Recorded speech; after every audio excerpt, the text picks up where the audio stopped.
Bonsoir à toutes et à tous, soyez les bienvenus sur Monaco Info. Nous sommes ensemble, si vous le voulez bien, pour une nouvelle édition en ce milieu de semaine. Plus que quelques heures avant de vivre la 13e édition du Grand Prix de Monaco historique, les bolides qui ont écrit les plus belles pages de la course automobile sont déjà sur le quai Antoine Ier en attendant de débouler sur le mythique circuit de F1 à partir de ce vendredi et tout au long du week-end. Pour nous en parler, le pilote monégasque qui participera de nouveau à cette aventure, Frédéric Lajoux. Nous reviendrons sur la large victoire de Monaco en basket face à Nanterre hier au soir, à domicile, 84-66. Nous allons assister à une soirée de gala entre amis, c'est le nom d'une jeune association, l'AMI, l'association monégasque ibéro-américaine, vient d'organiser au Yacht Club une soirée de gala avec à l'honneur la République dominicaine. Les bénéfices de cette soirée permettront de créer un restaurant solidaire en Amérique latine. Et enfin, nous vous présenterons la nouvelle chef du restaurant Elsa au Monte Carlo Beach qui vient d'ouvrir. Mélanie Serre est issue de grandes maisons de la gastronomie. Elle a reçu par exemple en 2020 le prix Jeune Talent du Gotemio et elle vient de poser ses valises en principauté. Comme je vous l'ai dit, nous débutons avec l'événement de cette fin de semaine, le 13e Grand Prix de Monaco historique. Nous sommes avec le local de l'étape.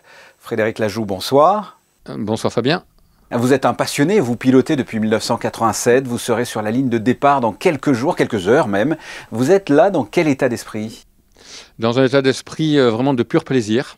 Parce que contrairement aux compétitions auxquelles je participe d'habitude, la Formule 3 notamment historique, où là on essaye de jouer la gagne, en F1 j'ai pas assez de rythme, je roule pas suffisamment souvent avec cette Formule 1, contrairement à mes principaux adversaires qui eux sont tout le temps dedans. Donc c'est très difficile en quelques tours comme ça d'acquérir le bon rythme et d'être compétitif. Donc on va se contenter d'être présent, d'être sur la piste dans cette superbe F1 avec cette superbe organisation et puis vraiment de prendre le plus de plaisir possible. Justement, vous êtes en compétition dans quelle catégorie? Parlez-moi de votre voiture là. Alors là, je suis dans la catégorie F, c'est donc l'avant-dernière catégorie d'âge. Et ma voiture est une Arose A1B. C'est un châssis qui a été construit en 1978, mais c'est la version évolution de 1979. Car à l'époque, les choses allaient beaucoup moins vite et très souvent, en Formule 1, les équipes commençaient la saison avec la voiture de l'année précédente. Et c'est une voiture qui était pilotée à l'époque par Riccardo Patrese, l'italien, et par l'allemand Jochen Mass. Lors de la 11e édition, vous avez eu des problèmes lors des qualifs. L'année dernière, pour la 12e édition, vous avez fini 7e. C'est de mieux en mieux. Quel est votre objectif là, cette année? Vous l'avez dit, c'est prendre du plaisir?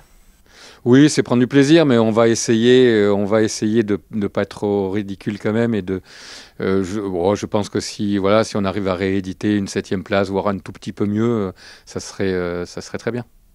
Pour les non-initiés, parlez-nous du niveau des pilotes, de la concurrence, parce que c'est agréable de conduire ces voitures qui sont rentrées dans la légende, mais c'est aussi une compétition.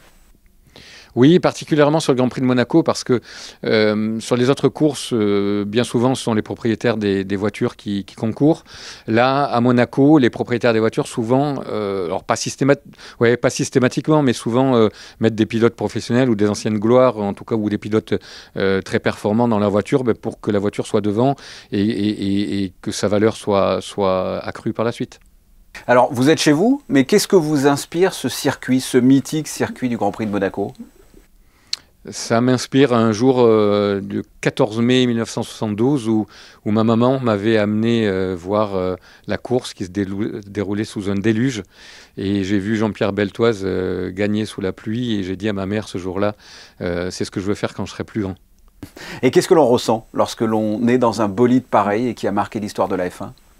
C'est indescriptible, c'est tout à fait différent de ce que l'on ressent quand on roule sur le circuit en ville, en configuration normale, quand les voitures sont garées, etc. En fait, on connaît par cœur les virages, on sait où ça tourne, etc. Mais quand c'est dénué de toute voiture sur les côtés, c'est un autre endroit. C'est complètement différent et c'est grisant à un point qu'on ne peut pas imaginer. C'est vraiment quelque chose d'exceptionnel. Et vous aurez dans un coin de la tête, j'imagine, une pensée pour le jeune pilote Antoine Hubert, qui était le petit ami de votre fille, et qui s'est tué à Spa-Francorchamps en 2019 en F2, qui avait la même année remporté la course à Monaco. Il est dans votre esprit quand vous prenez le volant?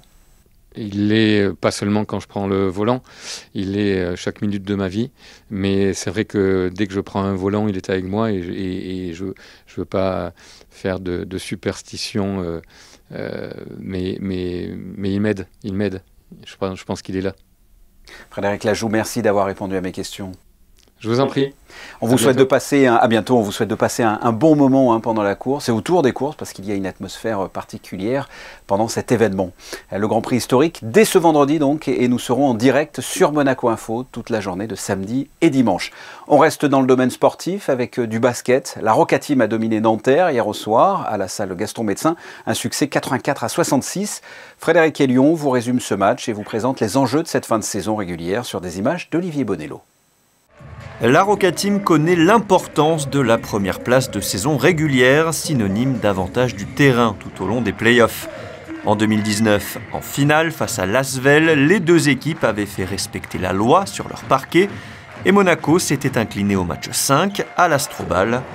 À 2 journées du terme de cette saison régulière, Monégasque et Villeurbanne sont encore au coude à coude pour ce siège de numéro 1.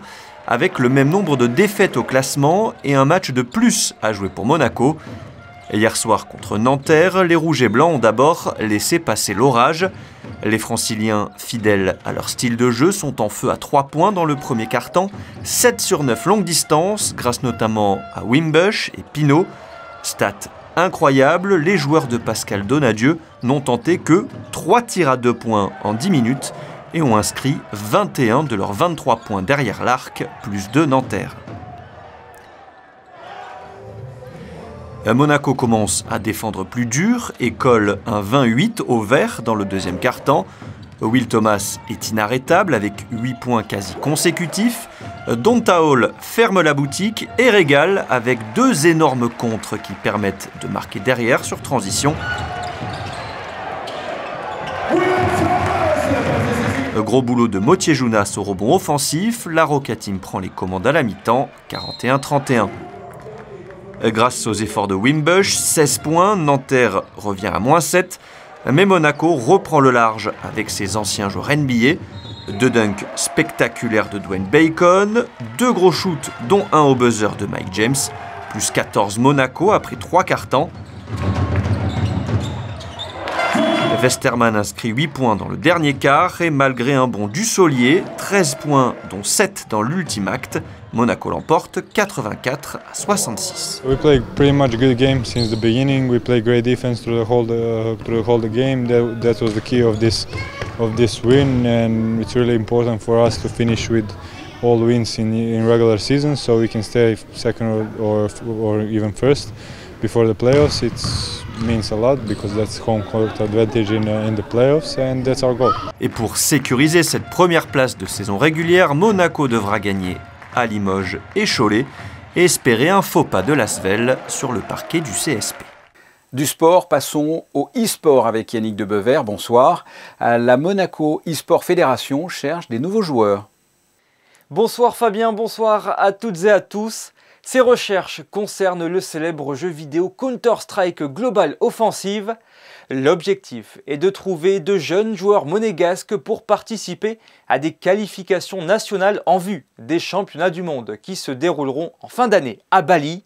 Si vous êtes un joueur confirmé de CSGO, n'hésitez pas à envoyer un mail à info@esports.mc. La très fréquentée ligne 100 entre Nice et Menton accélère sa transition verte sous l'impulsion du gouvernement monégasque. C'est une mesure qui entre dans l'objectif de réduire le plus possible les émissions de gaz à effet de serre en principauté.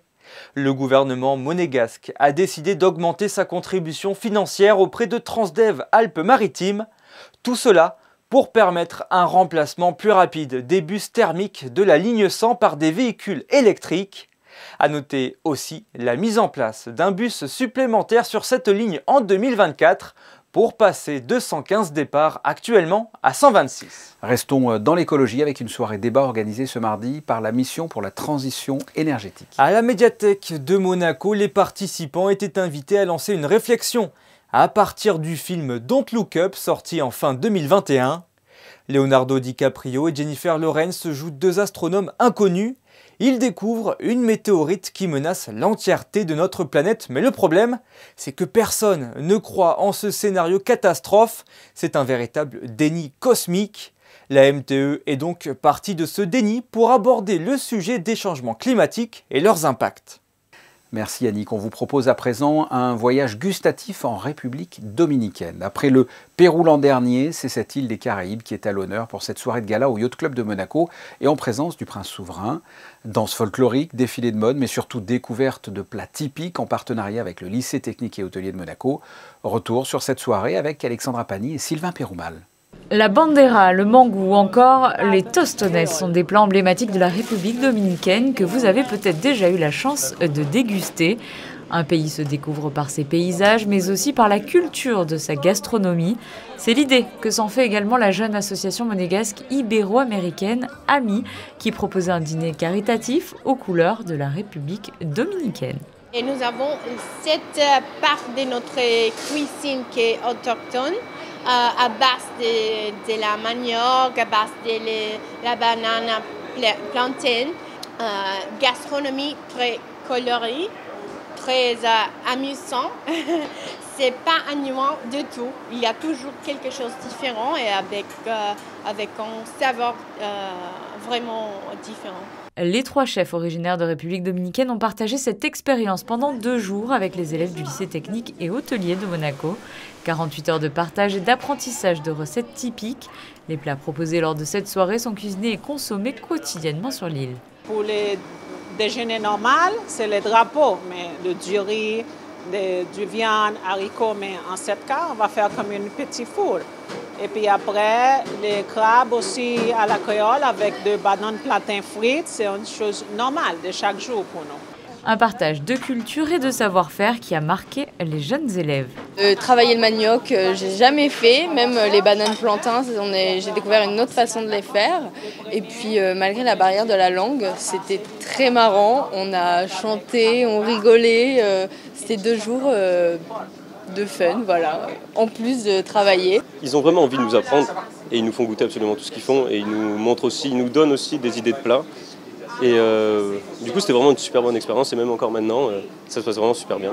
L'association AMI a été créée officiellement en juillet 2021. Son objectif, lutter contre la malnutrition infantile en Amérique latine. Cette soirée plus particulièrement permettra la création d'un nouveau projet. C'est de créer un restaurant solidaire dans lequel chaque personne il veut se mettre au travail de ce restaurant. Nous allons équiper complètement un restaurant, complètement l'équipement, complètement toute les structures. Et ensuite, nous allons chercher des bénévolats dans cette fondation dans un pays d'Amérique latine qui vont pouvoir développer ce restaurant. Et nous allons les inviter à des chefs pour qu'ils puissent aussi les montrer comment faire la cuisine de son pays. Voilà, c'est l'authenticité de chaque pays. Une soirée autour du partage, de la convivialité et de la générosité qui a réuni plus de 200 convives.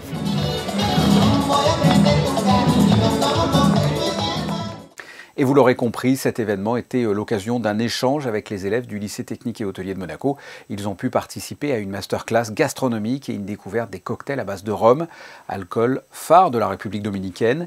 On vous fait découvrir à notre tour une recette emblématique, le romoni. Habituellement, le Negroni, c'est un cocktail qu'on va faire à base de gin, vermouth et bitter. Et ici, exceptionnellement, on l'a remplacé avec du rhum. Alors on va rester exactement sur les mêmes dosages. Donc une part de rhum, une part de vermouth, une part de Campari. Et le rhum va apporter beaucoup plus d'onctuosité. On va avoir ces notes de canne à sucre, ce bois qui va être derrière, ces arômes de vanille, de tabac, de cacao, qui vont bien mieux ressortir et qui vont faire un cocktail beaucoup plus rond, beaucoup plus agréable à boire et beaucoup plus gourmand. À tester chez vous, mais à déguster bien sûr avec modération. Après cette soirée, ce repas dominicain, on reste dans la gastronomie, peut-être plus méditerranéenne, avec la nouvelle chef du restaurant Elsa au Monte Carlo Beach. Mélanie Serre, bonsoir. Bonjour, bonsoir.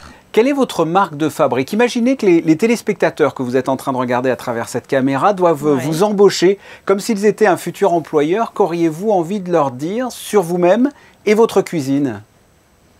que je pense avoir une cuisine d'instinct, une cuisine qui a du caractère. Je suis une personne de caractère, donc avec des bons côtés et des moins bons comme tout le monde. Mais une cuisine de caractère, une cuisine avec du goût, une cuisine qui est lisible, c'est-à-dire qu'on va savoir ce qu'on retrouve dans notre assiette, ce qu'on va manger, ce qu'on va pouvoir déguster. Des cuissons qui sont franches, qui sont justes, des jus qui sont bien corsés pour vraiment pouvoir faire ressortir tous les arômes du produit. Et puis beaucoup de végétal, beaucoup de produits de la mer. On est là au bord de la Méditerranée, donc c'est tout ce qu'on a envie de manger. Là, c'est une première, le restaurant vient d'ouvrir, comment ça s'est passé ? Très bien pour un premier service, puisqu'on a ouvert aujourd'hui au déjeuner au restaurant Elsa. Et écoutez, tout s'est très bien passé. Des clients heureux, donc des cuisiniers et des serveurs heureux. Qu'est-ce que vous proposez ? À quoi ressemble la carte du restaurant Elsa là ? Donc là, on est sur une cuisine donc 100% biologique, bien évidemment, une pêche durable, une pêche raisonnée. On va retrouver aussi également de la viande avec de la volaille, avec du bœuf, toujours en biologique, et une carte de dessert qui se veut gourmande, mais vraiment très peu sucrée, parce qu'on évite de plus en plus le sucre, vous le savez, c'est pas très bon pour la santé, donc on reste sur du sucre naturel. Donc 100% bio, c'était une évidence pour vous ? Il a fallu vous y mettre et franchir le pas ? C'est pas quelque chose que je travaillais honnêtement avant, un petit peu par-ci par-là, mais pas à ce point d'être dans le 100%, c'est une vraie découverte, c'est une vraie nouveauté. Et c'est le challenge qui m'a plu aussi également. Et il y a beaucoup de recherches à faire, beaucoup de sourcing à faire et beaucoup d'adaptation aussi. Et c'est très intéressant pour un cuisinier, ça permet de se remettre en question tous les jours. Et plus largement, que vous inspire Monaco, que vous connaissez déjà, parce que vous étiez, c'était où le Métropole Métropole, tout à fait, pendant 4 ans, de 2011 à 2015. J'ai l'impression en fait de faire un retour à la maison. Donc j'y avais passé que 4 ans, mais c'est vrai que j'ai l'impression de revenir à la maison, de retrouver les lieux que je fréquentais à l'époque, ou de revoir certaines personnes, de revoir la clientèle monégasque aussi. Je me sens chez moi, j'ai pas d'appréhension particulière. Il y a quand même quelque chose qui m'interpelle vous concernant. Comment d'une envie de devenir vétérinaire, on devient comme ça chef d'un restaurant ici à Monaco ? Il y a eu un gros virage là quand même. Le virage est assez énorme, mais bon, il y a quand même quelques années qui sont passées entre les deux. Vétérinaire, c'était un rêve de gamine, et puis des fois, on n'est pas toujours apte à suivre de grandes études et c'est pas toujours facile. Et j'avais la chance de travailler tous les week-ends pendant que j'étais jeune chez un traiteur et de voir comment se passaient les services. Et on faisait des mariages, des cocktails, c'était fabuleux. Et j'ai dit non, mais j'adore ça, je veux partir là-dedans. Et puis petit à petit, le chemin s'est créé, la cuisine, et puis c'est des rencontres, c'est des opportunités, c'est la vie quoi. Vous le regrettez pas ? Non, jamais. Pas un seul jour. Et il y a encore plein de choses à faire, c'est ça qui est chouette. Exactement. Nous étions avec la nouvelle chef du restaurant Elsa au Monte Carlo Beach. On vous souhaite une excellente saison estivale, Mélanie Serre. Merci. C'est très gentil à vous. Merci. Et on vous retrouve, Yannick, pour le reste de l'actualité en bref. Ce lundi soir, les Amis du Printemps des Arts ont présenté la vie artistique à Monaco sous le règne du prince Albert Ier. Présentée par Nicole Vatrican, professeure certifiée d'éducation musicale, cette conférence avait pour but de rappeler tout le soutien qu'apportait le prince Albert Ier à la culture et surtout à la musique. Grâce au mécénat du prince savant, la principauté et surtout la salle Garnier a pu devenir une place forte de la musique classique dans le monde. En parlant de musique, il reste des places pour le concert événement d'Iggy Pop. Exactement, si vous hésitiez encore, dépêchez-vous de réserver votre place pour le concert d'Iggy Pop ce jeudi 19 mai au Grimaldi Forum. Le rocker de 74 ans interprétera son dernier album Free avec évidemment quelques-uns de ses tubes les plus connus. C'est un événement puisqu'après 57 ans de carrière, il y a peu de chances de revoir de sitôt en principauté l'un des artistes les plus influents de l'histoire du rock. Et puis enfin, l'Amicale des Aînés organise cette année une sortie de printemps à Bordighera. Tous les adhérents de l'Amicale souhaitant partir une journée à Bordighera pour y visiter le marché puis déjeuner au restaurant Rio del Mulino doivent s'inscrire au siège social de l'association. Notez bien la date de l'inscription mardi 31 mai au foyer Régnier 3 entre 14h30 et 17h. La sortie se déroulera quant à elle le jeudi 9 juin. Place à la traditionnelle météo, Yannick. Quel temps fera-t-il demain ? On prend les mêmes et on recommence. Les mêmes, ce sont le soleil et les températures agréables qui seront de nouveau au rendez-vous en principauté demain. Le thermomètre affichera 23 degrés au meilleur de la journée. Et enfin, ce jeudi 12 mai, Saint Achille sera célébré. Merci Yannick. Les photos de fin pour clore cette édition, elles sont signées Stéphane Dana et consacrées au gala de l'AMI, l'association monégasque ibéro-américaine dont nous vous avons parlé dans ce journal. Et puis nous avons appris aujourd'hui une triste nouvelle, la disparition de Robert Guénassia, ancien proviseur du lycée technique et hôtelier. Des générations de jeunes ont connu cet homme qui a pris sa retraite en 2014. Nous avons une pensée bien sûr pour sa famille et ses proches. Demain vous retrouverez Émilie Rousseau, ici même, dès 19 h. Je vous souhaite de passer une excellente fin de soirée. À très bientôt. Au revoir.